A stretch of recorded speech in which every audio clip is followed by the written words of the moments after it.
Hey guys, how are you all doing today? It's your friend Matt here again, and welcome back to another Borderlands 2 video. Today we have the first Pearlescent weapon that I'm going to be using for my new series, the Pearlescent Breakdowns. And basically I'm going to be breaking down each of the new Pearlescent weapons that have been implemented with the most recent patch, the most recent DLC for Borderlands 2. And the first Pearlescent weapon that we're going to be looking at today is the Sawbar. For those of you who are unaware of how the Sawbar works, it is an extremely powerful bandit assault rifle.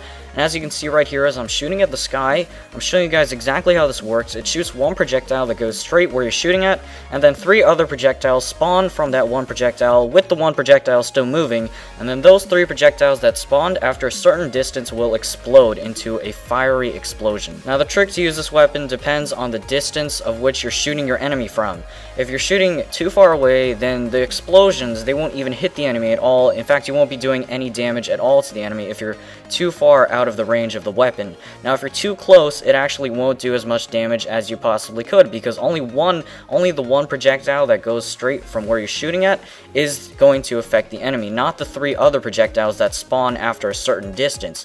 So it's all about the distance you are from the enemy with this weapon. You have to be at a certain distance so that you can get the maximum amount of damage. As you can see in the footage right now, this psycho right here, I'm really not inflicting that much damage onto him because I'm way too close to him. And as you can see, the one bullet that I'm shooting, every time I pull the trigger, is really not doing it much damage at all. And the most important thing about this weapon is to get the enemies inside the explosion radius of those 3 projectiles. When those 3 projectiles separate from the first projectile, it'll explode after a little short amount of distance, and then you want your enemies to be exactly in that range of explosives so that you can inflict the most amount of damage. If you have them just in the right place, you can demolish any kind of enemy with just a few shots. It's extremely powerful if you get him in the exact right place for you to shoot him. As you can see, this Nomad right here, I'm really not inflicting that much damage at all because I'm not at the right distance to the point in which those 3 projectiles are separating from the first and exploding around him. Of course, I was backed up against the wall, so I couldn't move any further back, so I just decided to go around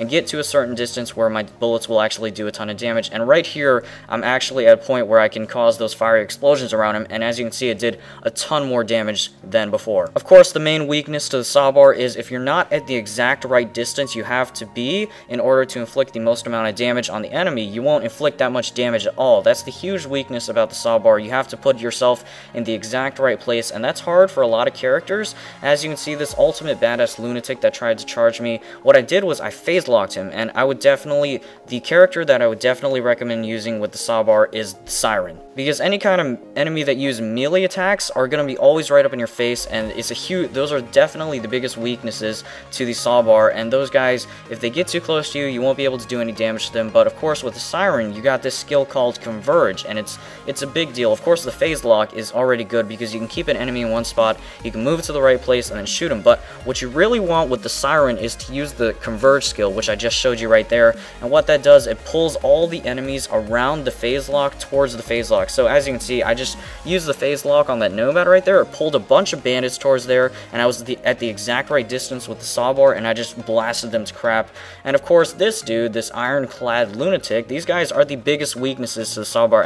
As you see, I really didn't want to shoot at him at all until I got at the right distance, and the only way to do that for me was to use the phase lock. So overall, the Sawbar is definitely one of my favorite Pearlescent weapons. I've got some other Pearlescent weapons. Some of them are complete junk, but Sawbar is definitely one of my favorites. Of course, you really want to use it with the Siren, or else you won't be able to get at the right distance to shoot your enemies at without the phase lock and stuff like that. I would definitely recommend the Siren class for this. Anyways, that's really all there is to say about the Sawbar. I got a couple more things to say to you guys. So one of the main questions that you guys may want to ask me right now is, why aren't you doing Pearlescent weapon guides like you used to with the unique weapons and everything like that? And the reason for that is because there's really no tutorials involved with trying to get the Pearlescent weapons. They're all dropped from random suitable loot sources, and this is one of the great examples of the Sawbar right here. As you can see, these guys are all behind cover, and I'm actually just blasting them, and the explosions are going on all around them, so they really can't hide behind cover, and it's not suiting them very well. That's another cool thing about the Sawbar that I wanted to